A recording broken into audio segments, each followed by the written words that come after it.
Welcome to the S&D 50 Week 14 edition. For those that are new, thank you for listening. This show strips away bias, conference, human ranked polls, and solely looks to identify the most dominant teams based on their performance on the field. It is not predictive. It is a resume-based ranking system and rating system that shows how all 136 teams perform every single week.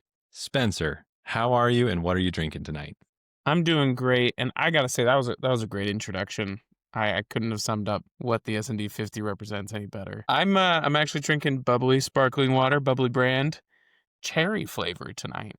It's nice to have you back drinking the bubbly again, not just plain water with ice. Jacob, how are you? Welcome in, and what are you drinking tonight? I am fired up, Andrew. We have let some things slide under the radar for the past few weeks since the college football playoff rankings have started coming out that needs addressed, and we are going to address them in this week's show with the SND 50. I'm just drinking ice water tonight. We had a Thanksgiving feast at work for lunch, and I honestly haven't not eaten anything since then. I feel like my body needs some major detoxing, so we're just going with the plain water. Love it.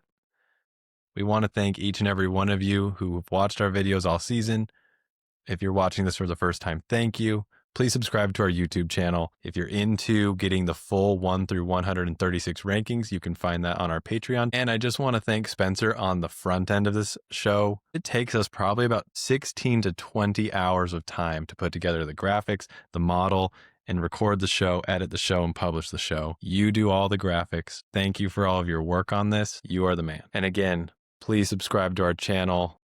It makes such a huge difference in helping more people figure out that performance ranking college football matters, especially in the world of human polls. My goodness. All right, let's get into it. Week 13, let's review the competitive games that the model identified. The model this week went 8 for 10. Louisiana, Arkansas State, maybe the game of the week, and it was on Thursday. This was the sicko game of the week. Delivers again. Our sicko game of the week is the game with the closest competitive rating.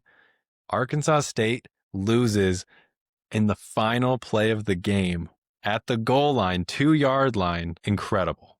Yeah, that game, I mean, it made me excited for when we, as a show, start traveling to the sicko game of the week and doing a live show from that site. That would have been epic to be there for in Jonesboro. We will talk more about Louisiana when we get there. Minnesota Northwestern ends on a walk-off field goal. Northwestern finally wins a game at Wrigley Field. That was awesome. SMU boat races Louisville. Kennesaw State beats Missouri State in a battle. We will not talk more about Missouri State here, but man, Missouri State has fight in them. I'd call it a successful year one for them. They've already got 7 wins under their belt. It's not looking very positive that they'll be able to go to a bowl game because it looks like there's probably going to be enough bowl eligible teams, so they'll be left out because it's their first year. But great start to their first year as an FBS team. Louisiana Tech overtime win against Liberty. Liberty can't catch a break, my friends. Yet they keep showing up here. I feel like Liberty is always in our So competitive Louisiana games. Tech. Whether they win or lose, their next game is as against somebody who ended up at about the same rating they did.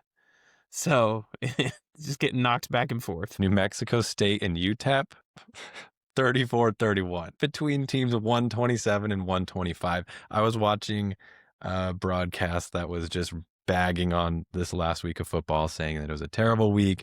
The SEC didn't play. College football, there's nothing to watch. I strongly disagree with that point. If you're watching 4 competitive games like we are, you can find them. Yes, they might not have national title implications, but there are competitive games. Here's 8 really good ones. USC Oregon, the final score is deceiving, but this game was close, at least through the first half. TCU and Houston. TCU gets a big win at Houston. Pitt, Georgia Tech. We have to talk about this. Now it's time for me to eat crow. Georgia Tech was my ACC darling. And now Mine what? as well. Now what? I mean, I I'm was already We just skipped right over the fact that SMU just boat raced my dark horse candidate of Louisville. At the very least, this game, Georgia Tech had a shot, right? They pulled it within one score in the second half, and Pitt pulled away. But man, is it me, or did this game do more to help Notre Dame than it did to help Pittsburgh? Yes and yes. And then Utah State, huge win against Fresno State. Big bounce back from that UNLV catastrophe. They basically eliminate Fresno State from Mountain West Conference title contention. Huge loss for them, but Utah State gets bowl eligible under Bronco Mendenhall's first season. That brings our season total to 71% on identifying competitive games that are in fact competitive. Teams that fell out of the S&D 50. These are teams that were in the S&D 50 in week 13 who are no longer in the S&D 50 during week 14. Let's start with East Carolina. I wish we had more time to do prep on this. We mentioned this a couple weeks ago when Tulane lost at UTSA. Someone needs to look at why UTSA is so good at home, because this score was so lopsided. It had me scratching my head. It's a 24-game win streak at home against conference opponents. Absurd. It's absurd. They finished the year out at home again this week. But East Carolina, tough loss for them. They were in the hunt. They were alive for that American title game, and this basically eliminates them. Statistically, they're not. There's a small chance, but it's very dim and dark for the Pirates. Yeah, they are. I think I saw a 1% chance. It would involve all three of the leaders losing. It would involve USF losing, and it would involve getting really lucky on some of the long tail tiebreakers that fall to like analytics and not to head-to-head or round robin or win percentage. Speaking of a disappointing loss, Jacksonville State, another darling who cracked the S&D 50 for the first time last week, loses at Pitbull Stadium to FIU by 6. FIU really played well. I watched the end of this game, but just heartbreaking for Jacksonville State.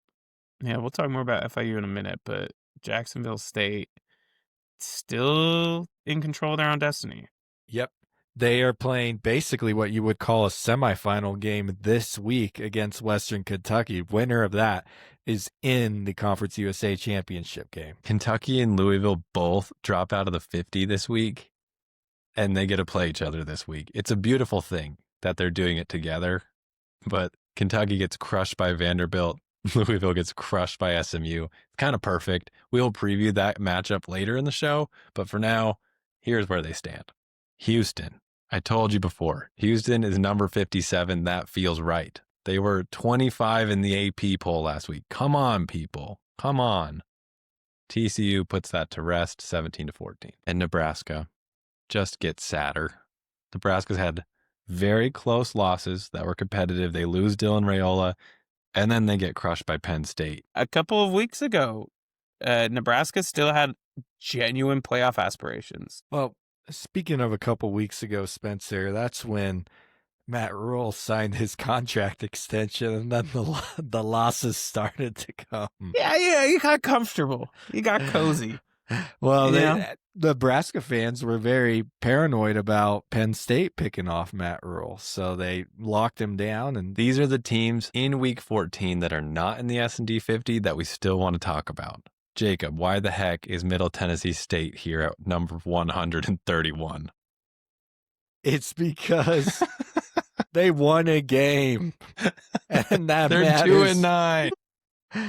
Blue Raiders, baby. Not the Red Raiders, the Blue Raiders. Now, let's just go back and looking at Middle Tennessee's schedule in Conference USA. They have lost 4 games in Conference USA play alone by 1 score or less. This team has been in so many games with a lot of the top dogs in CUSA, but just couldn't close it out. They finally get the win. Former Vanderbilt head coach Derek Mason in his second year at Middle Tennessee. They've lost 2 assistant coaches this year as well. And I think they found their quarterback of the future. This win comes under their second string QB, who is playing due to injury to the starter, but he has started the last 2 games. It's Roman Gagliano. And in the last 2 games, Andrew, let me tell you this. This is his stats.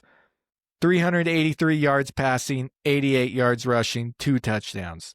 268 yards passing, 67 yards rushing, 3 touchdowns. The dude is balling.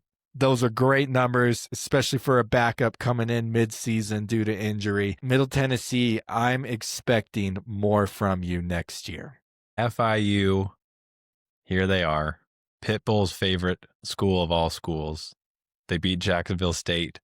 They're up 13 spots at number 69. I think FIU is the most underrated team in Conference USA. They won't make the championship game. They've lost some tough games. They had a tough start to the year. But if you remember looking back, wasn't Penn State only up on them 10-0 or something like that at half? Yes, that's correct. There was a very close game through a half. Yes, they beat Western Kentucky to start the year off. They've handed Western Kentucky their only loss in Conference USA. Now, they did get spanked by my Yukon Huskies. And but who hasn't this year? And the Delaware Blue Hens took it to them. They had a rough patch there. But I am believing in FIU and what they're doing. That win over Jacksonville State, so impressive. They're the defending champs of Conference USA. They were looking like they were going to be the clear favorite to take the conference. They, in a sense, derail Jacksonville State, now make them have a play-in game like we said against Western Kentucky this week. And their head coach, Willie Simmons, he has been a head coach for 8 years previously to his time at FIU, where he coached at Florida A&M and Prairie View A&M. He has never had a losing season. So here he is in his 9th year, now first year at FIU, and they look like they're going to have another winning season. This man does not lose. At number 64, a team most fans think would be dead. They're not dead. Tale of 2 Big Ten coaches, Luke Fickell and the Badgers, beat Illinois, who we argued, there was an argument on this podcast, I will not out who said it was not me, that Illinois was better than Iowa. Illinois is not better than Iowa. Case in point right here. Wisconsin at 64. Yeah, this is definitely what Nebraska was hoping for when it came to getting that midseason extension. Luke Fickell, I don't know what it was, but something has changed in the dynamic of this program where if you played Wisconsin at the beginning of the season, it turns out you were lucky because they have been throwing punches and laying people out. Like they crushed Illinois. Yeah. And they beat 7-10 Washington. is convincing. Yeah. They killed Washington's playoff hopes, just dropped them dead in the water. Yeah, Wisconsin's dangerous. I want only no part lost of the to Oregon by 2 scores. They hung with Indiana longer than anyone thought they should have been hanging with Indiana. Yeah, they've turned a corner. If they can keep the people they have, which is always a risk in the portal era, but Wisconsin could be deadly in the Big Ten next year. And let's cut them some slack, because I was looking at their schedule, and I was like, gosh, like I scanned through that, and I'm like, that is actually a really tough schedule. Like that, they have played the hardest schedule that I've seen in the Big Ten. So I thought, let's see where this stacks up against the rest of the country. Number 1 strength of schedule in the country. Let's give insane. Luke Fickell some slack on this season. Yeah, that's fair. I think next year we're going to see Wisconsin at minimum back in a bowl game.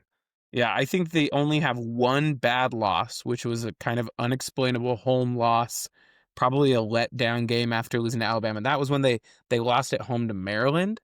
Other than that, they have a loss at Alabama, at Michigan, home to Iowa and Ohio State, both really good teams, at Oregon, holding Oregon to just 21 points. And then, again, that loss to Indiana on the road.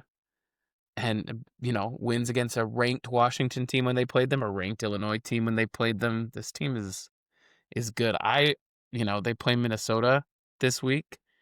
I think that despite it being a road game, that's a really good spot for Wisconsin to finish the year. Number 60, Louisiana. Okay. They beat Arkansas State, but this win was gritty. That game was back and forth, back and forth, back and forth. And the fight in that Louisiana team is just something to respect. And they have a chance to go bowling. So how about that? At number 51, Duke. We were joking in the group chat today. There was a joke thrown out that Duke is not dead in the ACC title hunt. We can do that later or we can do that now. What do you say? This is why we're mentioning them. They're All right. not dead.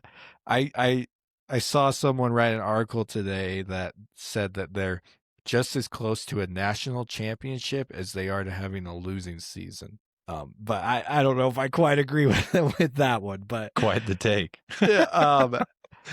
but they're not dead. If this is all that has to happen, really. Yeah, it's not even that hard. Miami beats Pittsburgh. Doable. They beat Wake Forest. Doable. They're in. No, They're in they the need a little ACC more title help game? than that. Does Virginia have to beat Virginia Tech? No, actually, you either. So you need both of those things. You need Duke to win against Wake Forest, and you need Miami to beat Pitt. And then you need either SMU to also lose, or you need both Virginia and NC State to lose. SMU could get caught up in the Calgorithm. Could happen with a fired head coach, maybe. And Miami's favored over Pittsburgh. Yep. I think the most least likely of them all is Duke beating Wake Forest. Wake Forest is quite scary. Yeah. I can you imagine though? Oh, can you imagine If Duke beat Wake Forest and made it to the ACC title game as a 7-5 team? Oh, that would be good. so ACC. So I don't want it. I'm sorry. Like I get. I know it wouldn't be good football, but I'm saying it would be laughable. It would be kind of iconic, but just like, something about me just no. I want it so bad, Spencer. Well, I know you do. We'll talk bad. about why you do, because it's the one dream scenario Chaos. for a G5 sicko. Yeah, if you're a G5 fan, you are in the full brotherhood this week. And technically, some of those scenarios that we mentioned, I do think that there are some weird tiebreakers where if Syracuse and BC swings one way or the other, it can throw off that tiebreaker. You're right. Between You're Duke right, and right. Miami. So it's not even a done deal if those happen. I But didn't it's even likely. include Duke in my scenario slide because I knew we'd be talking about it here. So like big caveat that Duke gets a little mention in the ACC slide. But I want you guys to think about it. That is the equivalent of someone saying if Oklahoma State loses this week, then Houston's in the Big 12 title game. Like it's wild. that obscure. It's wild. It's so obscure how that works out. Because it comes down to like conference opponent win percentage, and like that game swings it. That game matters. I think the projections that we shared just now are if the favorites win in the rest of the games. Got it. So all right. If you've made it this far in the video, please subscribe. Again, it takes us 20 hours to make this video. It is free to click the subscribe button. Do it. The S&D 50, week 14, number 50. This is the last one before the regular season ends, so we better enjoy it. At number 50, Northwestern. They are back in the S&D 50. When they first got in here, we were pumped. They fell out. They're back. They beat Minnesota 38-35. yeah, this is a team that had that big win against Penn State, that lost some of its shine, but is starting to look a little bit better. You know, they have a winning record. They're going bowling. We'll see how they fare in their bowl matchup. And they've had some close losses. They almost / should have beat Michigan. Yep. They lost to Nebraska by 7. You know, It's a testament to the depth of the Big Ten. I know we talk about the SEC's depth all the time, but the Big Ten has double-digit teams in the 50, as you'll see. and they lost at Tulane. So, I mean, Wild. it's not all bad. I mean, their losses are Tulane, Oregon, Nebraska, USC, Michigan. Not too shabby. Yeah, of those, only Nebraska didn't have playoff hopes as of a week ago. The rest of those teams all still did. I think Absolutely. USC is out now, but it's a reputable set of losses for what that's worth. Yeah, I think they have a bright future under David Braum. And next year they'll actually have a stadium. Instead of a pop-up shop by the lake or at the Cubs field. Pop-up shop, though. I think it's cool. It is a novel idea that maybe more schools should try. At number 49, San Diego State. They lose points for beating San Jose State, Spencer? Is this an FCS equivalent win? No, it wasn't just that they lost points. It's that teams they beat recently turned around and lost games, and so those losses impacted their rating more than their own win did. But they lose points even though they win. How does that work, Spencer? How does this model work? Why is that? That doesn't make any sense, Spencer. Give me a 1-minute summary of why that happens and how this works. Yeah, we give you points in our model based on how you do in the game that you play. But then we also acknowledge that, that game might be different based on how good or bad your opponent is. So we adjust your game rating based on the rating difference, more or less, between you and the opponent that you play. But then we got to acknowledge that that's only one data point. It's kind of inclusive of all the data points to date. But what happens next week if a team that you beat in a really tight matchup goes and just completely blows a good team out of the water? Well, that reflects positively on you for the effort you did last week in beating them, and we make sure to account for that. But the inverse is also true. If you are playing a super tight game with someone and you eke out a win, and then that team goes on the road or hosts a pretty mediocre team and just gets wrecked, then maybe you would have been wrecked in the same situation. So we have what we call the past opponent adjustment that we include in all of our ratings. And, for San Diego State, they didn't get that many points. They're so much higher rated than San Jose State. They only got 25 points for beating them. Their past opponent adjustments were 43 points. And so that's where you end up with this negative net point change for San Diego State. We had a great question this week from Chase Gallmeyer. If I pronounced that wrong, I'm sorry. Thank you for the question. Thank you for following the show and commenting. He was asking how we track these metrics and what are we looking for. To sum it up, to put it in a simple bow, I would call this dominance. What this model is looking for is how dominant are you against teams that you are either superior to, equal to, or inferior to, and it's rewarded accordingly. Would you agree, Spencer? Yeah, I'd say that's a pretty good thing. That we talk about game control sometimes as a somewhat similar metric, and I won't pretend to know how the college football playoff people calculate game control, or if they even do, and they're just actually using game control as a substitute for the eye test. This is not a substitute for the eye test. This is truly using real metrics, in-game performance, minute by minute, to track how the team is handling their opponent. At number 48, Illinois, down 25 spots. They lose to Wisconsin, but hey, still in the 50. Yeah, this is the other thing too. You'll find here that we don't necessarily flip teams to be rated one way or the other based on a recent result. We just adjust their rating, and their rating is independent of everyone else's rating. We do the adjustments for them. We do the adjustments for their past opponents based on their past opponents. It all kind of nets together, but then once you have the ratings, you just line them up, and that's how you get the 50. There is no this person beat this person, therefore they should be placed here or here, even if they're right next to each other. You'll actually see this later on where we have two teams that are neck and neck, and the loser of the head-to-head is ahead. But it's just how their rating falls.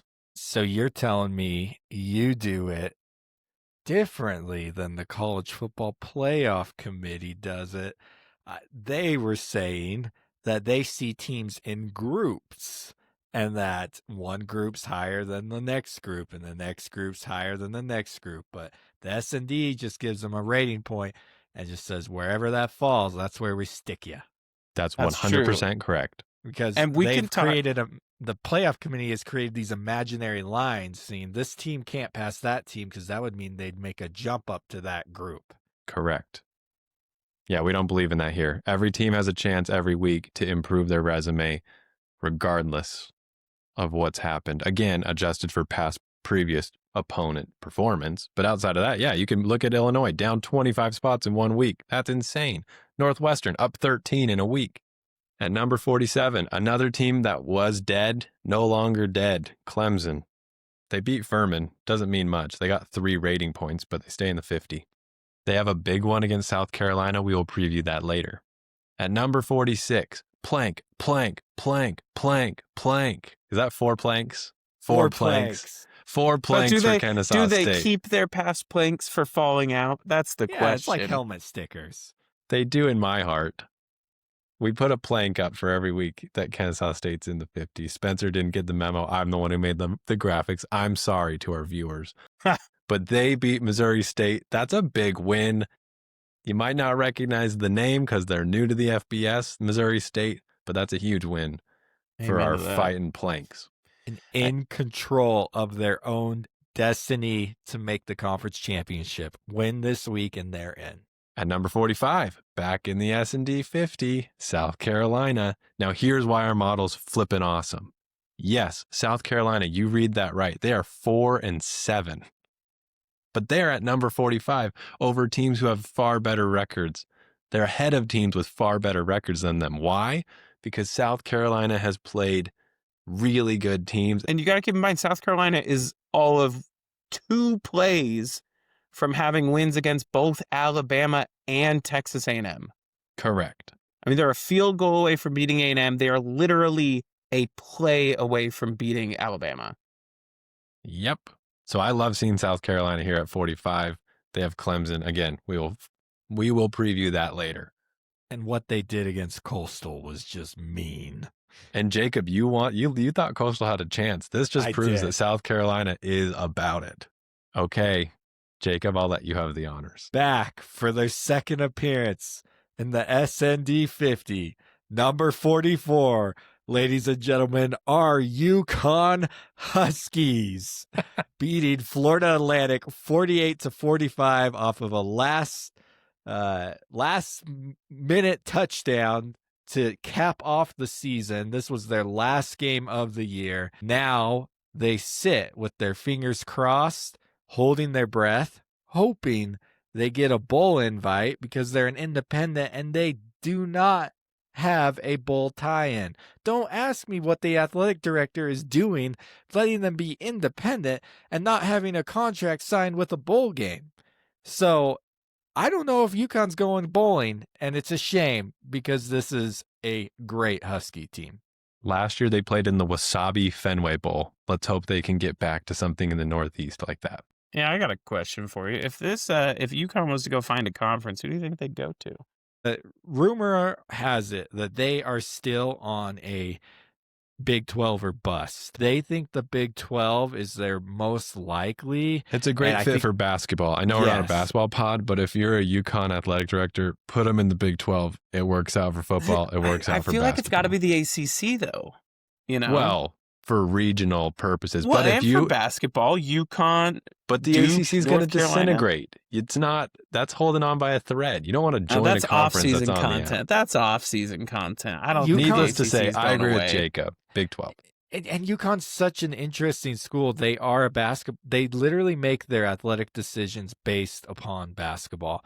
They left the American, the best G5 conference out there. They left because they wanted to join the Big East for basketball, and so they left the football program hanging out to dry, being an independent. And in their bid for the Big 12, it sounded like the Big 12, from everything I've read, was seriously looking into UConn, but some of the athletic directors ended up putting a stop into their progress into becoming a member because of their football program. So this is huge to show that they can put together a competitive football team. Do this a couple more years. They're almost taking the BYU route, what they did when they went independent, and hoping that if they can prove themselves, that one day one of the big boys is going to say, come on in. Did you know that UConn's mascot's named Jonathan the Husky? Jonathan the Husky and the UConn Huskies lost to Syracuse in overtime, Delaware in overtime, and Rice in overtime. This team very well could have gone 12-0. Let's just be honest. Very well. The bat. And their quarterback, I'm going to be curious what happens in the NFL draft because he's the quarterback no one's really talked about. but the man completes the season with 3,400 yards passing, 28 touchdowns, 1 INT. Joe Fagnano, let's see what happens, but that's going to be a big hole to fill on their team next year. At number 43, Georgia Tech. They are down 17 spots. Yet, Georgia Tech is ranked 23rd in the AP poll. Our first atrocity, because the college football rankings haven't come out yet. Again, this is Monday night. That loss to Pitt means something. And they got crushed by Pitt. It wasn't even just a loss. It was a bad loss. That's why I didn't get a competitive rating when we were going through those games. Pitt dominated. Georgia Tech had a shot, but Pitt took control and just ran away with this game. They were really impressive, and Georgia Tech was not. I love Haynes King. Don't get me wrong.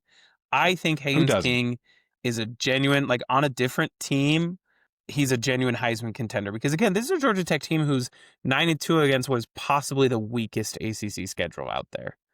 Like, this team's probably 7-5 against better opponents, even just in their own conference. Our model doesn't even account for where the game is played. Again, it's just strictly based on who you play and how well you play them. But Georgia Tech losing at home in that big of a setting really stinks. At number 42, we mentioned it earlier, Duke has to play this team. Wake Forest at number 42. They beat that Delaware Blue Hen team that Connecticut couldn't beat 52-14. Wake Forest is dominant. Be a battle for the best team in North Carolina against Duke, because we know who it's not. It's not the Tar Heels. Sorry, Bill. Yeah, and if I'm not mistaken, Wake Forest is the only team in the ACC to have beaten SMU in regular season play since they joined the ACC last year. Wow, that's a stat. At number 41, back in the S&D 50, who would have thunk it? A 5-6 Penn State team up 31 spots here at number 41? Pretty impressive. I think Penn State was fueled by the fact that James Franklin signing with Virginia Tech means that his buyout went down tremendously, and now the school is full of optimism. But that's just my opinion. I'm not sure the players care about how much the school owes James Franklin. Yeah, this is still a wildly talented team. Speaking of the players, they are fighting for a bowl. These are guys where more than a few will be playing on Sundays. Like, this is a talented roster, and with the right hire, they could retain a lot of them too, and Penn State could be really good next year. Rutgers is this week. One thing about bowl games that we don't talk about, we talked about how they've lost a lot of their luster, but especially with players at Penn State, that most likely a lot of them are going to be transferring with a new coaching staff coming in or sticking around. They have to prove to that new coaching staff that they're worth their time and their money. And so a bowl game gives them that one last shot, one last audition to some tape. To either show the new coach or coaches at other programs, hey, you want me, bring me over. And number 40, Cincinnati, down 7 spots. They lose to BYU. It does not get any easier where they play TCU this week. Are the Reddit boards still calling for Satterfield's job, Jacob? Yes, I checked today. They still are. They're calling it a Satterfield slide. What's happening right now? Just like a late season meltdown. Yeah, and they're also calling it Nope. Nope at night. I guess Nipper Stadium is normally known as Nip at Night because they're the Bearcats, but under Scott Satterfield, it's Nope at night. Ugh, poor Bearcats fans. It just gets worse, but you're still in the 50. You were so much higher pre-Utah. I think they were, top 15? Yeah, that game just was getting the turning wrecked point on the road, I think. Just dismantled any fragile hope this team had. Now they fought in this game against BYU. This is a primetime game. Cincinnati, actually had a couple of chances to really get back into it. They had a really awesome punt return. That was sort of offset by a fumble that was just one of the weirdest fumbles I've ever seen. But yeah, this is a team that had some shots, but really never got in control. Gave up more than 200 yards rushing to BYU star running back. We'll see what they do with Satterfield. I think you should say, I think Cincinnati's good. I agree. I think they just got some bitter fans. Number 39, a team that needs to be investigated. That is new to the S&D 50, UTSA. Huge win against East Carolina, but we don't know how they do it in the Alamo Dome, but they do it. That home field advantage, man. It's a real thing. You just have to bake in what do they say? It's a 3-point swing from neutral to home field for the Vegas line. You just have to bake in 7 points with UTSA. That's all. Well, no, they crushed Tulane too. It's like a 15-point swing. And they get crushed on the road. It's nuts. It makes no sense.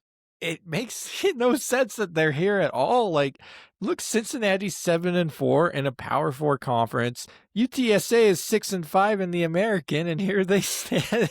They are above them. East Carolina is in the 20s last week. It doesn't make sense. I don't even know if they sell out the Alamo Dome.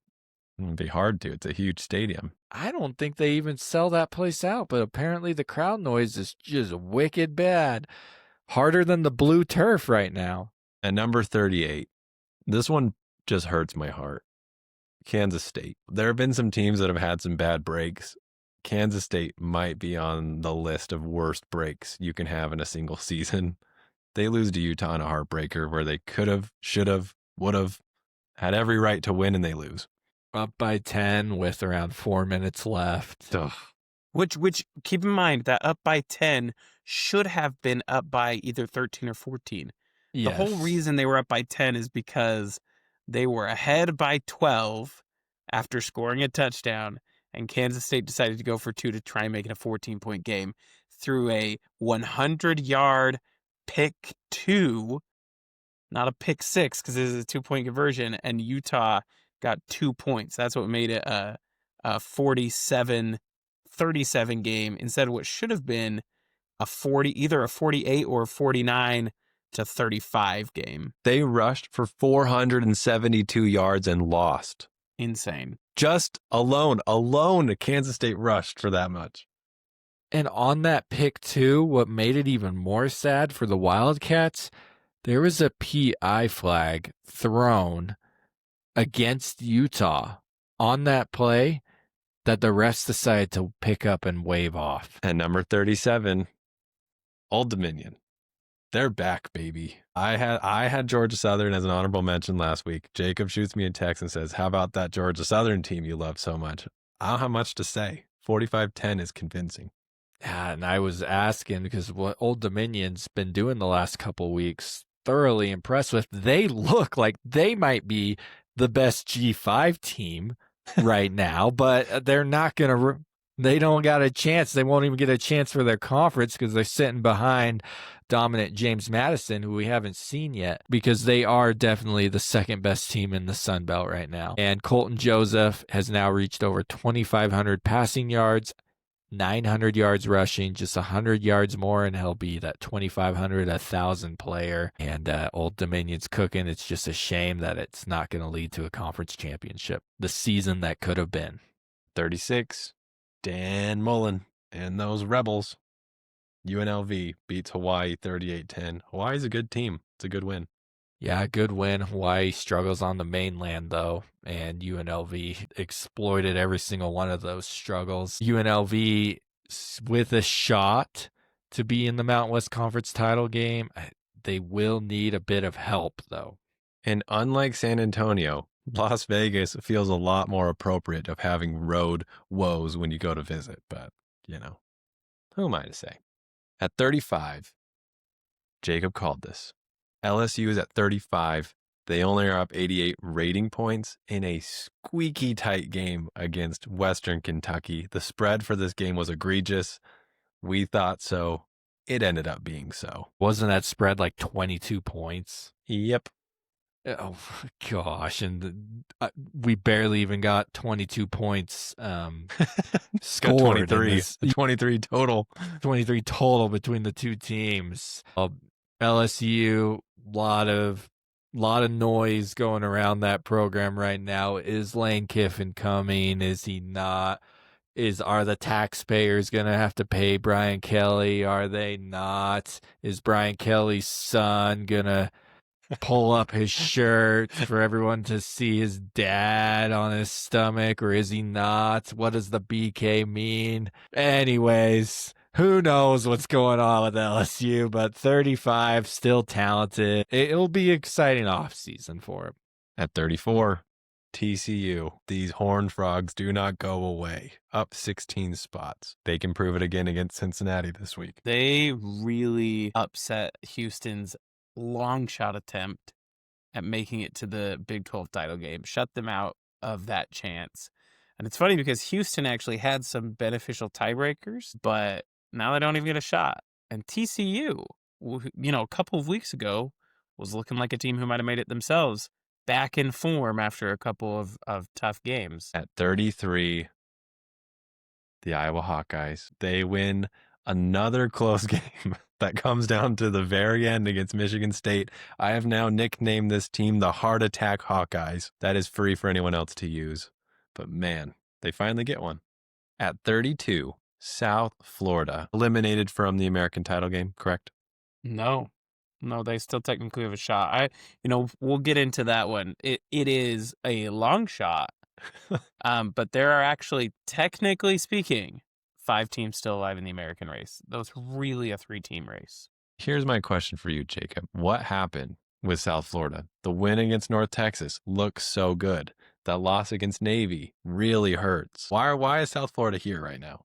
That win against North Texas does look really good, but when you look at the game, it was tied at half. South Florida had the most miraculous 5 minutes of football to ever been played in their program history coming out of the half, where they scored like 28 points in 5 minutes or something.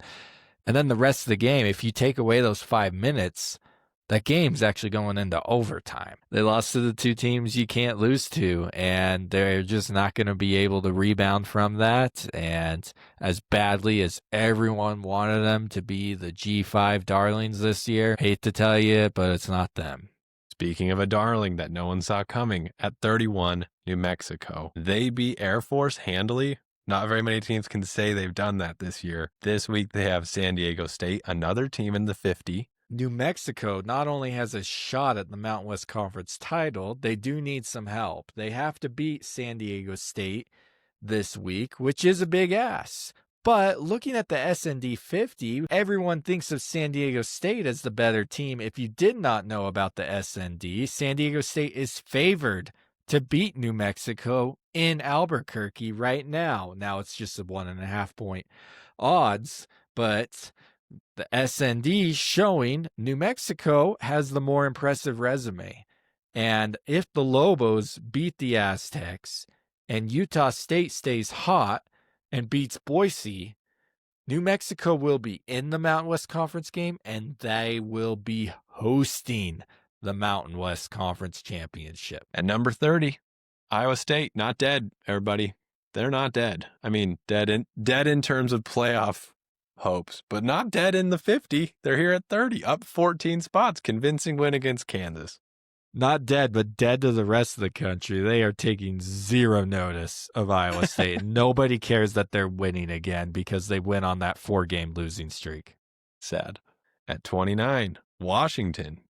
They beat UCLA. This was the last game of the night on Saturday. Not very many people, I'm sure, watched this one, including those in the stadium. I'm sure it wasn't full.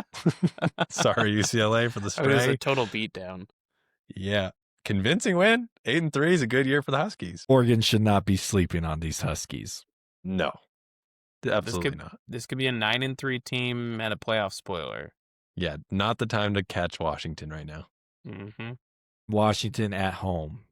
I'm tuning in. I am watching this. This Oregon team still, that was a nice win against USC. Largely unproven, though, still. That was their only ranked win, or currently ranked opponent, win. So Washington has an explosive offense. They can get the job done, especially at home. So turn your TVs on. Let's see what happens. At number 28, Arizona. They are hot right now. They beat down Baylor 41-17. And I like them to get revenge in the Territorial Cup. At Tempe. This Arizona team, like you said, they are cooking. Fafita is slinging it. That defense holds Baylor. Sawyer Robertson, the top statistical QB in the country right now in almost every statistic out there. They only muster up 17 points on this Arizona defense. Like I said earlier, Danny Gonzalez knows how to coach, and Arizona is a team you do not want to face right now. And this Territorial Cup, it's going to be another fun one this weekend. At number 27, Missouri. This is the slide of teams that are not dead. I didn't realize it until we're here. Missouri, not dead. They lose to Oklahoma 17-6, but they're still here at 27. That's a big deal. They're still here because of their defense. Their defense is still elite, but their offense, dare I say, sputters more than Oklahoma's. Even with Bo Prabula back, Missouri just could not get anything going against Oklahoma's defense. Now, it's a low-scoring game, not because, of anything that Missouri truly did to stop Oklahoma. Their defense is elite, but Oklahoma's offense is mediocre at best. So any game Oklahoma plays is probably going to be pretty low scoring. I think this Missouri team, I don't think they're going to beat Arkansas. Under construction till 2026, like we say.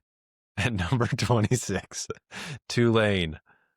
Tulane is ranked number 22 this week in the AP poll. The S&D 50 has Tulane at 26. A great win against Temple. The most important thing for Tulane is not where they're ranked in the AP poll or the S&D 50. It's where they're ranked in the college football playoff. Because for some ludicrous reason, the American Conference decided to outsource their tiebreakers to the CFP. If there is a tie after head-to-heads in conference records in the American Conference, it goes to the highest ranked playoff team from the playoff rankings before the last week, provided that team wins their game. So since Tulane is the only American team ranked this week in the college football playoff, now this was released before the November 25th rankings, they're probably going to be the highest American team in the November 25th rankings. So that means it's a win-and-you're-in situation for Tulane, thanks to the College Football Playoff Committee. Had the committee ranked North Texas or Navy higher, it would be a different story. They just gave responsibility away. I think it's ludicrous the way that they set up their tiebreakers. To me, the answer is that is the Americans' way to try to give themselves the best shot to get a team into the playoffs, knowing that the top-rated G5 team, top-ranked G5 team, I should say, is guaranteed a spot in the dance. And so, yeah, they're doing that because they're like, well, it's just for the conference's good that we're just gonna take that. If there's a tie, we're just gonna take the ranked team, and they get not only is that, are they going to be in the championship game? They're going to host. So by the College Football Playoff Committee choosing Tulane as the only ranked G5, which we're going to talk more about why they're doing that, they just gift wrapped the ultimate present to Tulane and gave it to them and said, here's the conference championship at home. Because if none of them were ranked, Tulane, and there was a three-way tie, which it looks like we very well likely will have a three-way tie for the top of the American between Tulane, Navy, and North Texas. If none of them were ranked and we're looking at the normal tiebreakers, it actually looks like Navy and North Texas would be in, and Tulane would be on the outside looking in. So this was a huge gift that the playoff committee gave them. I will say, going deep into the American tiebreakers was a gnarly experience in prepping for this show, because if none of the teams are ranked in the selection committees, do you think it goes to win percentage against common opponents, overall winning percentage for conference and non-conference games, composite average of selected computer metrics, or a coin flip? Coin flip. Composite average for selected It's the computer composite metrics. average of computer metrics, which is ridiculous. Which, hey, if you need a new metric, American Conference, come talk to the S&D 50. We will happily be the metric of choice. The College Football Playoff Committee does a bang-up job at getting teams 1 through 12 in there. Now, give or take a few spots, we can haggle. But 1 through 12, they're pretty good at it. I would argue they are awful at it after 12. It's an atrocity after 12. They should have no business in determining an American title game person because they don't even care. Clearly, through their rankings, they don't even watch. So it doesn't matter. There's my rant. It's atrocious how they rank the G5. It's so bad. Last thing on Tulane, and this is going down the rabbit hole. I looked at the College Football Playoff Committee today, looked at the members of the committee, where they've worked at, what positions they've held. Their G5 representative is the Nevada athletic director. They have a Big Ten representative, Troy Dannon, who's currently the AD at Nebraska, just been there. I think he's in his second year right now. But he previously spent 8 years at Tulane, which just recently ended in 2023 as their AD. I wonder if he's saying a few things to the committee members, just saying, yeah, that's your best G5 squad right there. They, like I've spent time there. They got a really good program humming along. And Tulane does have a good program humming along, but come on. Now, where I do like Tulane is they have shown in past years to be competitive in big bowl games. They beat USC in 2023 in the Cotton Bowl.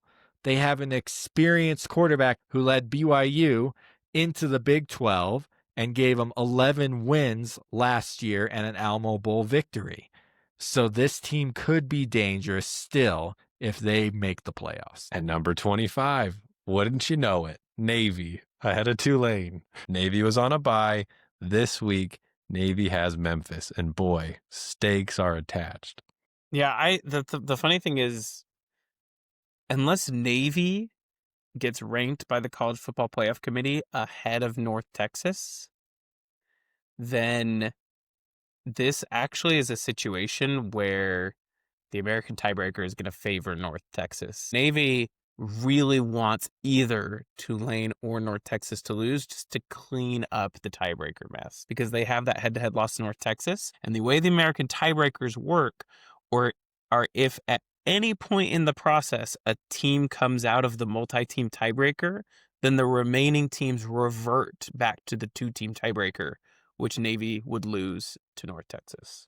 So they would need a situation where they escape from a multi-team tiebreaker at the same time as Tulane, and it's almost completely unlikely to happen. Things are bleak for them. They're a great team, and I think they're going to beat Memphis. Memphis has been overrated. They're not even in the S&D top 50, and here they were the first-ranked team for the College Football Playoff Committee. I think they're going to go into Memphis, get the win.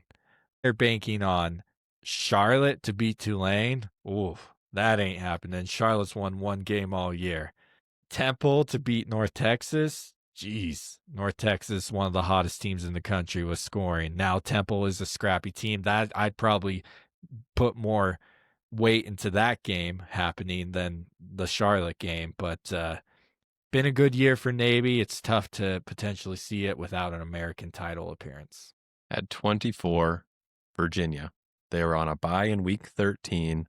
This week, Virginia has Virginia Tech, another game with massive stakes for title game implications. Virginia is a win-and-you're-in team, though. Correct. The ACC has some wild scenarios, but this is not one of them. Though they could still get in if they lose, but we'll talk about that when we get to our scenario segment. And Virginia's ranked 17th in the AP poll this week. At number 23, SMU. They win against Louisville. Now they got the Calgorithm. Yeah.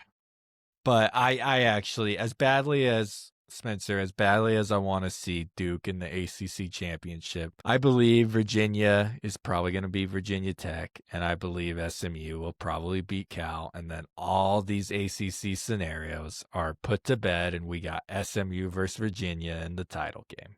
What's insane about this is that even in an unbiased performance-based model, Pitt and Miami are ahead of SMU and Virginia, yet SMU and Virginia are likely to be in the ACC title game. That's wild. Wild. And there they are. At number 22, Pitt. They're a win, and one of the two teams below them in our ratings. That's their situation. At number 21, Arizona State. They beat Colorado. Late in the game, they ran away with it. Arizona State has Arizona a long shot for the Big 12 title race. No, they still have a shot. Arizona State still has a chance. So they have to beat Arizona this week. Big game. Mm-hmm. Love it. Shout out to Jeff Sims keeping the Sun Devils rolling in the absence of Sam Levitt. I did not expect it. At number 20, USC. They lose to Oregon, yet still stay in the top 20. You know, Lincoln Riley now has the same exact record as Clay Helton at USC. One was Who a would lot have thought cheaper. that? Yeah, one was a lot cheaper. Oh, poor USC. At 19, Vandy. They crushed Kentucky. Who said last week that Kentucky might be tricky? They were not for this Vanderbilt squad. It's going to be interesting to see them take on Tennessee this week. Vanderbilt's still a sleeper for the playoffs. They're a team, if probably looking to just boat race Tennessee and try to gain those style points and see if they can jump enough teams to get ahead. And it's shaping up to be a heck of a rivalry game because Tennessee is here at 18. This is going to be probably the best edition of Tennessee Vanderbilt we've seen in a long time. Oh, Genuine can't wait.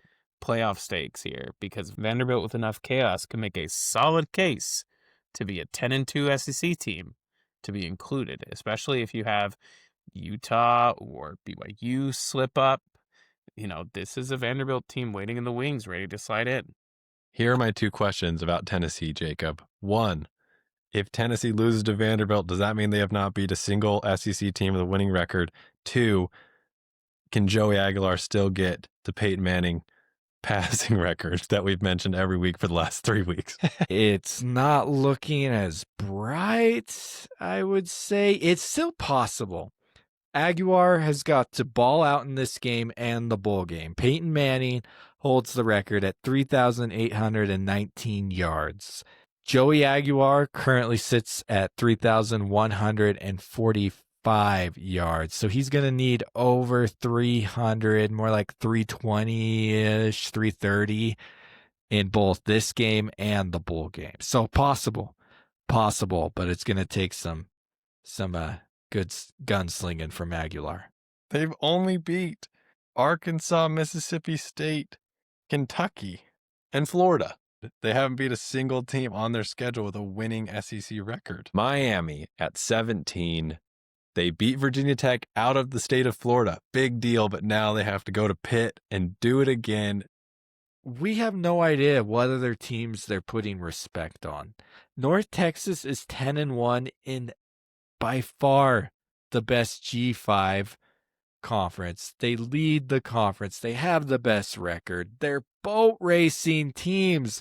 Look at these points they're putting up. 56 on Rice. Eric Morris can take anybody and put them at quarterback and make them a legend at that school. So I hope they're close to being ranked by the College Football Playoff Committee, but we know nothing outside of 25. It's unlike the AP where you get to see votes and who's kind of in line. This team should be the top in the American. It's a shame that it's looking like they won't be able to host the American Conference title game because they should. At number 15, James Madison. James Madison. Dukes. Currently number 20 in the AP poll. North Texas at 21. Jacob, bring out the tinfoil, the conspiracy theory on why the College Football Playoff Committee is dead set on preventing James Madison from getting in over an ACC title team. And then Spencer, you have the floor. Oh, it's been bad. I've hated their rankings of the G5. I've said this like my fourth time saying it. I hate how they rank the G5. James Madison, here we have him at number 15 as the 15th most impressive resume in college football right now, according to the SND. If you look at the ACC, what looks like is going to be the title game is going to be SMU and Virginia. They're ranked in the 20s. right now in the SND, correct? And I think they're kind of in the 20s in the college football playoff world. They're similar rankings in the AP. And so if we're really looking at this with our tinfoil hats on, this would mean James Madison and North Texas, as long as both those teams win out, they would represent the 4th and the 5th conference champions slots, leaving the ACC out, even with a team like SMU winning. And so we don't even have to have the doomsday scenario of Duke winning the ACC to leave out what we see as a Power 4 conference, because right now we have two better teams sitting, one in the Sun Belt, one in the American, and the playoff committee is making sure that there is not even a chance of letting a second G5 sniff the playoffs. And the AP poll even recognizes James Madison as a top 20 team, but we get nothing from the College Football Playoff Committee. Nothing. The AP poll recognizes North Texas At 21. at 21. Nothing from the committee. We'll see. Again, November 25th rankings come out tomorrow. Ah, man, that's too much tinfoil hat for me. Here's the thing. I actually respect what James Madison has done. I do not disagree with where they're at in our ratings. But the thing is if you have a game between North Texas and Tulane, the winner of that game, even in our own ratings, is going to jump James Madison, right? We're all on the same page there? It's just too good of an opponent to play late in the season. So even our own model is going to have the American champion ahead of James Madison. Because who's James Madison going to play? Southern Miss or Troy. They're going to play Southern Miss or Troy, neither of who is in the 50 this week. Should be Old Dominion. The same is true for the ACC. Despite the fact that we have both Virginia and SMU in the 20s, both of those are going to play more reputable foes than James Madison in the last week of the year. And then both of those teams are going to play each other, assuming that favorites win out. Now, I'm not talking the doomsday scenario that is crazy unlikely to happen where Duke wins the ACC. Because in that case, I actually do think the committee would put in James Madison and the winner of the American, because you cannot have an 8-5 loss Duke team in the playoffs. You cannot do it. You just say, all right, well, ACC, you blew your chance. Miami, sorry that you're not an at-large. Like, it's not going to happen. But outside of the doomsday scenario, I'll be just as fervent. I do not think a 10-1 James Madison is getting into the playoffs. Excuse me, they're 10-1 now. I don't think a 12-1 James Madison will get into the playoffs above an ACC champ, and it's not because they're a worse team in broad sense. I just think that the ACC has better late opponents. I think that ACC title game is going to be enough, even in our own model, to put the ACC champion above James Madison. I'm sorry to say. I hear you, Spencer. I do. And I totally get what you're saying. And here's what the frustrating part for me. They're not even giving James Madison a shot. Yeah, Spencer, they should that's rank the them. part that's wrong. They're not even gonna give him a shot. The athletic director for Miami right now, who's on the committee, he is doing his job 100%. He has the ACC propped up more than it even should be right now. Miami at 13. Yeah, and I agree with you.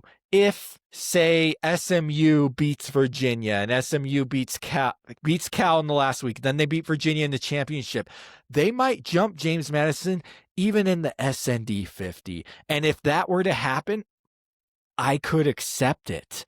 But I just want to see James Madison have the shot. And that's where I'm frustrated. At number 14, Michigan.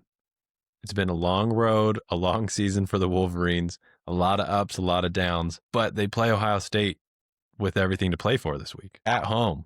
This is the game for a reason. It's a big-time matchup with big-time stakes. Michigan has a shot to sneak into the playoffs with a win over Ohio State and be heartbreakers to teams looking at that last at-large bid, such as BYU, Utah. Who's at number 10? Oklahoma? I can't even remember. Alabama right Yeah. now. Alabama. And that's a great one. If Michigan beats Ohio State, do they jump Bama? Spicy. At number 13, Texas. They beat Arkansas. This week, Texas has Texas A&M. Big rivalry game. I have my list of best rivalries in the sport of college football. Texas and Texas A&M is in the top 3 if it's on the basis of pure hate, where you hate your rival no matter what. Michigan, Ohio State 1, Texas A&M 2. I'd put the Holy War at 3 in pure hate. Anyone just waiting for Texas to beat A&M and then seeing the chaos that ensues on if they're going to be a playoff team? I mean, that's how this rivalry goes, right? One bad half's all it takes. At number 12, Oklahoma. Spencer, tell me what their offense needs to do to get off the schneid. Something? Anything? I mean, John Mateer, for all his potential, has been totally uninspiring of late, and you can't even really fall back on an injury at this point. I just think Oklahoma is a team with an elite playoff defense and a middle-of-the-road offense. And I think that in the playoffs, there are matchups that they will be great at. You know, I think a G5 team, they're going to be great against someone like BYU, who already struggled against a great defense in Texas Tech. They're going to be great against Texas Tech. I mean, I wouldn't, speak too highly of their offense either. They're going to really struggle against anyone with more than just one or two playmakers, like Oregon's offense, Ohio State or Indiana, even Georgia. I just think that Oklahoma is a team with a ceiling right now that's call it like a Final Four team. I don't think Oklahoma has it in them to make a deep run with the offense they have right now. At number 11, Alabama. We'll call it a win in week 13, though I might call it a bye by beating Eastern Illinois 56-0. They have Auburn. It's at Auburn. Weird things happen at Jordan-Hare. So who knows? Alabama over Oklahoma, what's going on here? As soon as they saw this. Well, again, these are ratings where we take into account everything that happens and it just spits out a team's rating. Whether or not there's a head-to-head, we don't go in and manually adjust. We absolutely could have, by the way. We could have easily just gone in and done -1 point from Alabama and they would have been below Oklahoma. You'll see the same thing again when we get to the top 10. But we don't. We leave the ratings where they are. We let it speak for themselves. And honestly, this feels right to me. I know they lost that game, but that was a wild game that they lost. It's why you need an unbiased performance-based model to show you sometimes. Because yes, head-to-head is cool and all, but you got to see the scope of the whole season. And Alabama needs to be on upset alert. Deuce Knight, Hugh Freeze's big 5-star commit quarterback. In his first start of the year against Mercer, he passed for 239 yards, 2 touchdowns, rushed for 162 yards and 4 touchdowns. That's 6 touchdowns total he accounted for. They are at home, and get this, for as bad of a year Auburn's had, Alabama is only a 5.5-point favorite. So Vegas thinks something might be up too. The Iron Bowl is my 4th most hated rivalry. I'm sure people will at me in the comments about that. We can argue about the arrangement of the 4, but if you're any of those top 4 rivalries, you hate your rival, and it is unmistakable. Utah at number 10. They beat Kansas State. Playoff hopes alive. This week, they have Kansas. Playoff hopes are more alive as an at-large team than they are as a Big 12 champion, though. While they do have a path to the Big 12 title game, it's pretty narrow. At number 9, BYU. They beat Cincinnati, yet drop a spot in the S&D 50. Now, clear delineation and point difference between BYU and Utah should be noted. This week, BYU has UCF. I don't think that will net them a whole lot of points from a win, but a lot to play for the Cougars when it comes to getting into the Big 12 title game. Yeah, BYU dropping here is less to do with them than it is to do with a team that passed them, who was in the 9th spot last week. And this is a big difference between the College Football Playoff Committee and the SND. Now it's only 2 ranks. You say 9 to 11 is not that big of a difference, but if you're looking to get in the playoffs at an at-large bid, it is huge because looking how it's going to be this year, only the top 10 teams would be insured like either an at-large bid. You could say potentially less if we have chaos happen. But anyways, we see the committee kind of drawing a line with them at 11, and it doesn't look like they have any way to move up into that at-large spot. So BYU's only way into the playoffs would be if chaos were not to happen. If things pan out how we think it will, they got to beat Texas Tech in the conference championship. Speaking of Texas Tech, here they are at number 8. They were on a bye in week 13. They have West Virginia in week 14. What a great way to finish your season off with a bye and then West Virginia before the Big 12 conference title game, which we all That's expect. how you get ready. Yes. They'll be healthy. They'll be strong. I pity whatever team has to face them in that game. At number 7, the team Spencer mentioned who was at 9 last week, Oregon proves its worth. They beat USC. They deserve this spot at 7. Dan Lanning, we love you. Number 6, Georgia. They beat Charlotte. Not impressive in the sense of beating anyone of significance. They played Georgia Tech. Last year, that game was a freaky one. I'm hoping for something similar this year because it's always entertaining. Just as a FCS shout out, I want everyone to know that Austin P played Georgia better than Charlotte. I think the guys on cover 3 pointed out here that Georgia, as a favorite, never runs away with it because Georgia just could not care less what you think about style points, and they are going to play their steady, run the ball, carry the rock football regardless of who they play. I mean, you look at the other blowouts, you saw like 56-0. You see all these games against the Citadel and Samford, and Charlotte's not that different from those teams. No offense, Charlotte, despite being an FBS team. They have only 1 win. And Georgia just doesn't care that they were 40-something point favorites. They just said, hey, we're just going to carry the ball. We're just going to be hard-nosed and tough, and we're just going to score how many points that lets us score with time of possession just rolling along. I like that a lot. At number 5, Ole Miss. Now, Ole Miss, I think their football team might be the least talked about aspect of the Ole Miss football program right now.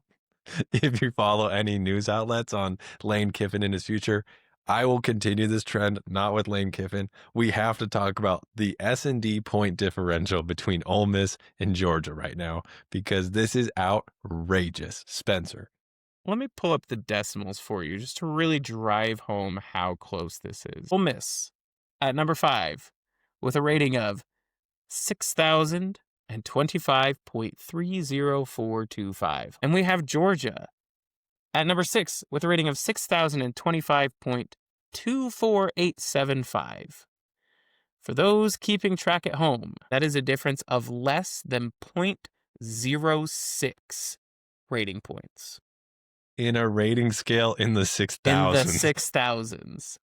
We see these teams as basically equal. And you know what? Once again, Georgia beat Ole Miss at home by what? Like 3-10, somewhere in there. It was essentially a 1-possession game the entire time. It was within a couple of scores at most through the whole game, and it was very back and forth, it felt. At least in terms of on-field momentum. I wouldn't want to play either of them in the playoffs right now. Jacob, state Ole Miss's college football playoff case because no one else is doing it right now. I don't know if I can, Andrew, because I got a bigger issue on my mind with this Ole Miss team. All right. Say they lose to Mississippi State. I know it probably won't happen, but it's the Egg Bowl. You never know. Say they lose to Mississippi State. Lane Kiffin, after that game, announces he's going to LSU. Do they fall out of the playoffs completely? Does 100%. the committee do to them what they did to Florida State when they lost their QB a couple years ago? 100%. And actually, I don't necessarily think that Lane needs to announce he's departing. I think if they lose the Egg Bowl, they're a 10-2 team with one good win, and that's Now, Oklahoma. you do Yeah, the ask LSU me. loss doesn't help, or LSU win doesn't help them now. Right, yeah, they don't really only have one good win at this point.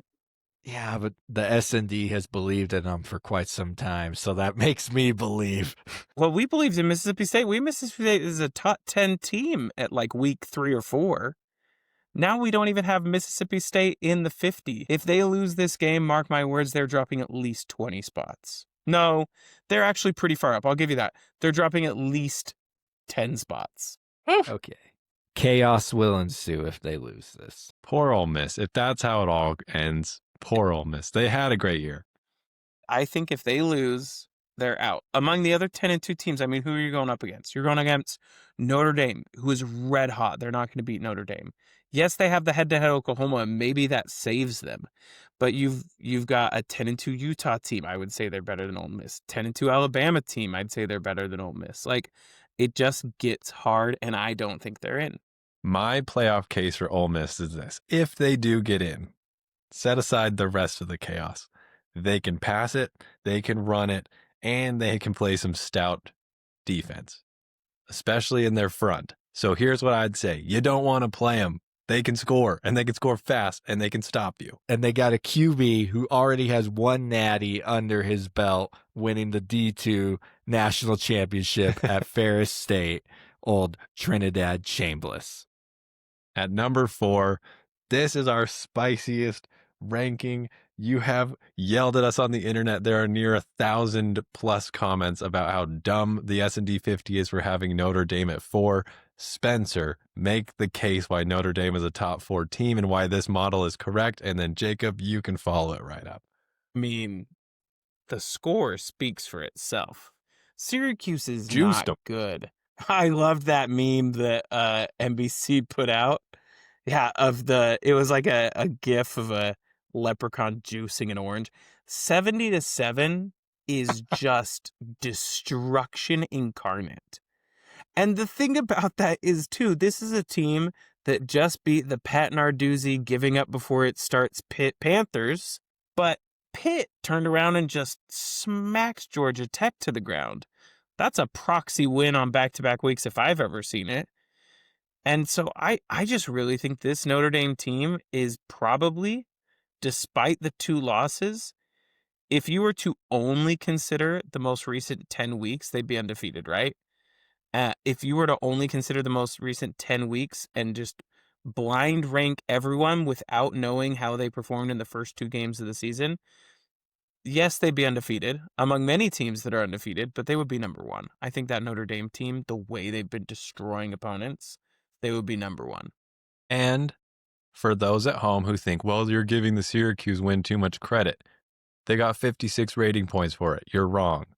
Notre Dame got 6.28 points. 6 rating points for crushing Syracuse like that. The model doesn't even recognize the victory. The other 50 came from probably Pitt. Almost all of it from Pitt, I'm assuming. All of it came from Pitt.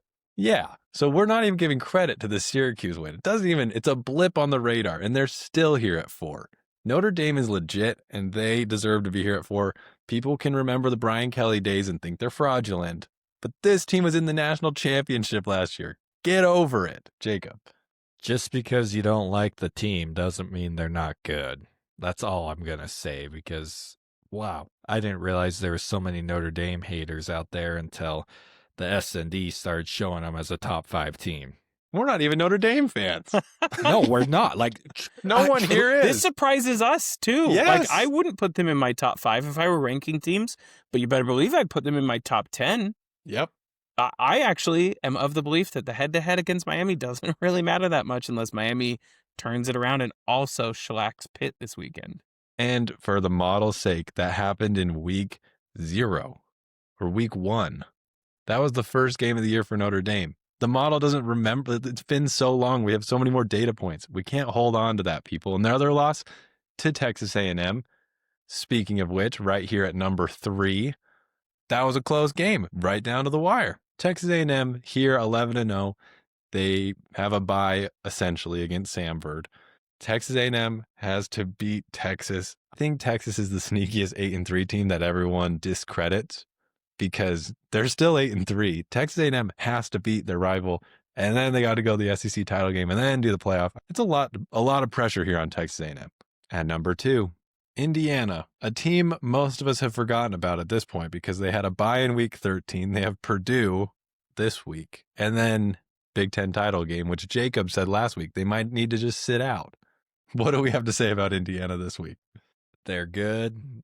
It'll be the clash against Ohio State in the Big Ten title game. I hope no one gets injured. I think Indiana's going to go all in on that. Indiana has never been to a Big Ten title game. This will be their first ever. At number 1, Ohio State. They have now done the regular season as number 1 almost the entire way, wall to wall. What's there not to say about Ohio State? They win. Sorry, They Kurt. win against Cupcakes. Whoa. I mean, they destroy Cupcakes, but They they've did. got They do. Even in a bias-free model, the model recognizes the dominance as dominance, Jacob. Now they're only Sorry 50 about it. points. If you don't like the team, it still does not mean they're not good. They're only 50 points ahead of Indiana at 2. They're only 73 points ahead of A&M at 3. Right? But they're more than 100 plus. They're 100 plus points ahead of Notre Dame. Like there's a gap there between 1 and 3. The gap is 73, but it takes that much just to get down to number 4, right? So the model knows these 3 teams are neck and neck. That wraps up the 50. Let's get into the fun stuff, the extracurriculars. Here's the Week 14 S&D Conference Index. We go through where each conference ranks and rates against another and how many teams are in the 50. Things to note. Big 10, 10 teams. We're back to 10. The Big 12 goes from 10 to 9, and the ACC goes from 6 to 7. The Big Ten is only 11 points ahead of the Big 12. Scaled in the thousands, looking across the whole conference. That's insane. That basically means they're level with each other. And that's why we see like BYU at number 9 here in the SND. It does seem to give a bit more respect to the Big 12, and it makes you think if the Big 12 should be one of those leagues that does get 2 bids at minimum into the playoffs. I mean, I would say so. I think that the Big I'd 12 agree. is solid.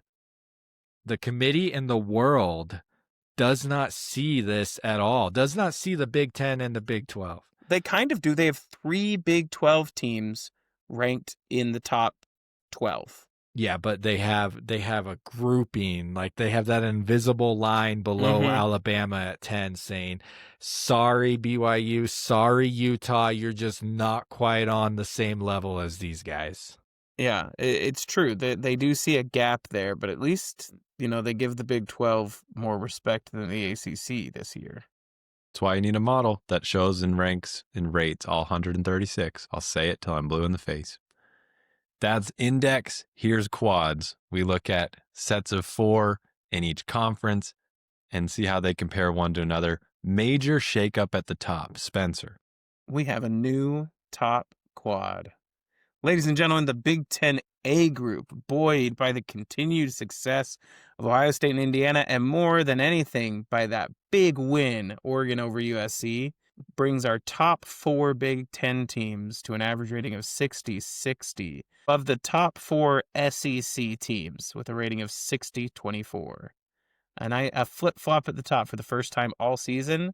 The Big Ten not only has the top 2 spots, which have been pretty clear all year, their 4 best teams hold the highest spot in our conference quads.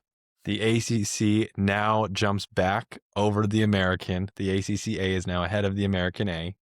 And the Sun Belt appears at number 10 again. The Sun Belt goes as Old Dominion goes. And how about Texas State sneaking in as that 4th team for the Sun Belt A? After a rough start to the season, Texas State with a couple of big back-to-back wins. The Sun Belt group And number 10, just barely by like 4 average rating points, edged out the Mountain West A group at 52-13. So both of those teams are right on the heels of the SEC's C squad. Week 14 playoff picture. Spencer, if the S&D 50 was the sole determiner of the playoff, this is how it would line up today. No ACC team, calling that out right at the top. 3 weeks in a row. Mm-hmm. You'd have James Madison as the number 15 team in our model be the 11 seed, and North Texas as the number 16 team be the 12 seed. Then, interestingly, you'd have a Big 12 trio at the 8, 9, 10 of Texas Tech and BYU, who would rematch at Texas Tech again. So, sorry, Cougars. And then you'd have Utah at the 10 seed to go on the road to play Oregon at Autzen. That would be a fun Pac-12 rematch. Yeah. A Pac-12 series that Utah dominated at the end of the Pac-12 years. Sure That's is. true. The winner of that Oregon-Utah game would go play Indiana, likely in the Orange Bowl.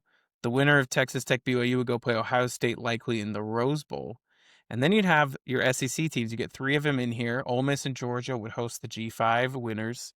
And the winner of that Ole Miss North Texas game would go likely to the Sugar Bowl to play Notre Dame, who would get a bye. Probably won't happen in real life because they don't get a conference title game. They'll get passed. But this is where it would be if it happened right now. And then Georgia, who would probably beat James Madison, would go play Texas A&M in the Cotton Bowl. All games you'd want to see. I think that the powers that be would hate to see James Madison and North Texas make it, or Tulane for that matter. But I would love it. I think this would be awesome football. Cheers for the little guys. And our 3 teams out would be Alabama, Oklahoma, and Texas. I'm sure the powers that be would love to see those 3 teams left out. The S&D G5 Top 25, my personal favorite segment of the week. This thing flips around more than anything I've ever seen. This week, the big shakeup was East Carolina falling out of the top 5 all the way down to 20. UTSA was just lurking around in the teens and 20s, now up to number 9. Old Dominion at 8. It's just chaos. Western Michigan at 14. Texas State cracks 25. New Mexico cracks the top 5. It's amazing.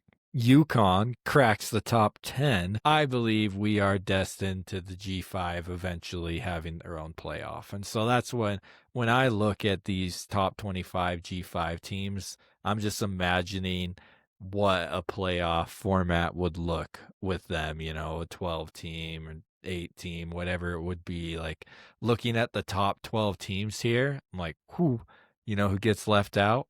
Boise. First one out if there was a 12-team playoff going in for the G5. But I'm seeing these top 12 teams, and I'm like, that's going to be some good games. That would be a fun playoff format to watch take place. We did a YouTube exclusive clip where we broke down the conference championship races for all conferences, not just the big guys, but for everyone from the SEC to the MAC. So if you want to check that out, some of the games to watch are important for those conference races, but that video is already up on YouTube. Go check it out if you want to see where your team stacks in its conference race. Week 14 games to watch. We got 4 pages, guys. Let's go through, blitz them. If you thought last week was a snoozer, I'm sorry. Newsflash. You better get in front of the TV this week because there is more good football to watch than we've ever seen all season. We're unbiased. We're telling you, you better watch these games. I'll fly through them. Kent State, a team we've loved. They get Northern Illinois, a team that's been in here at least 4 times. Welcome back, Northern Illinois. Big game for them. Boise State, Utah State. We've already been through the title game implications, but Bronco Mendenhall has a chance to play spoiler to Boise State. Arizona State. Again, Arizona can really mess things up for Arizona State and really help out BYU and Texas Tech. Clemson and South Carolina. This is not the sicko game of the week. Our sicko game of the week is the lowest point differential. This is a great game because you have Dabo. You have Dabo and you have Shane. Both of them had disappointing seasons and they can get right against each other. Houston and Baylor. This feels right. 2 teams that could have done more, but they are pesky playing one another. Kentucky, Louisville. The fight for Kentucky is on, and saving your season matters. The point differential is 34. It's exciting. Miami and Pitt. Weirdly important ACC game, despite the fact that neither team controls their own destiny. But both of them have a shot if they win. And they control a lot of the other ACC teams. No, it's Yes. wild. And it wouldn't be an S&D 50 season if there wasn't the Delaware Blue Hens here. Here they are. We cap with the Delaware Blue Hens. They play UTEP. They host UTEP too. Uh-huh. Yep, trying to get to 500. Western Kentucky goes to Jacksonville State. This one with lots of Conference USA stakes. All the Conference USA stakes hinge on this game. Semifinal. Yes, it is. Arkansas State. App State. Arkansas State's always in here. They're in here again. Syracuse, Boston College. Two teams that have had disappointing performance seasons, yet they finished the year on a competitive game against one another. This would be our Sicko game if the Sicko game was exclusive to Power 4 teams. This is our lowest Power 4 matchup of the season, I believe. South Alabama, Texas State. South Alabama is always in here. They're in here to finish the season. It's appropriate. Troy and Southern Miss. Love that they are in here. Winner to the Sun Belt title game. Stakes could not be higher. Vanderbilt, Tennessee. The rivalry that has not been a rivalry for a very long time. It is now back. It is a top 20 matchup. Exciting to see it. And if Tennessee wins, they're actually going to be pretty highly rated by our model. Wisconsin, Minnesota, playing for that axe. Wisconsin has turned their season around, and they are in a competitive game against Minnesota. A stacked time slot. Cincinnati, TCU. The Big 12 gauntlet continues for Cincinnati. Wake Forest and Duke. Really big game for the ACC, and also should be competitive. Such weird implications, man. Such a weird scenario. We're going to keep track of it. We might post on our channel if things fall certain ways as it goes. It'll be crazy to see.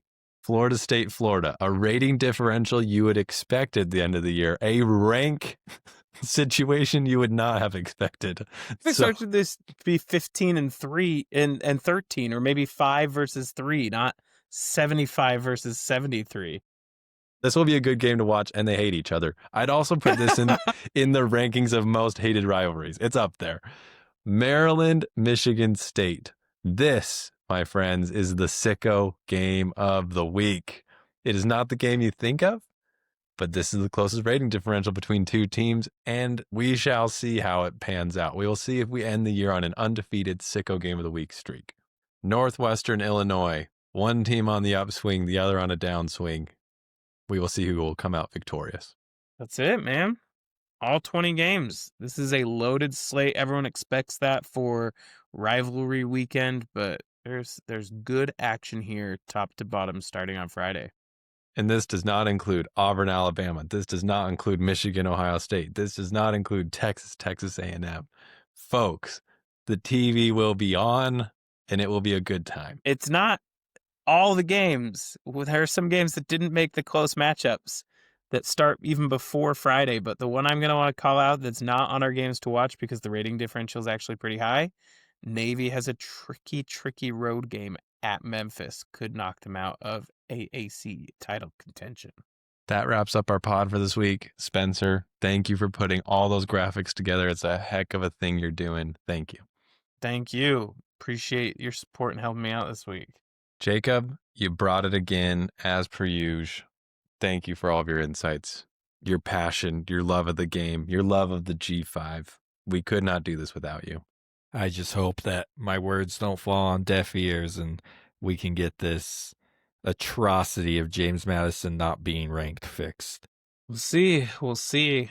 We're recording Monday. By the time you guys listen to this on Tuesday, there's a really good chance the college football playoff ratings are knocking on the door or already out. So we'll see how that shakes out.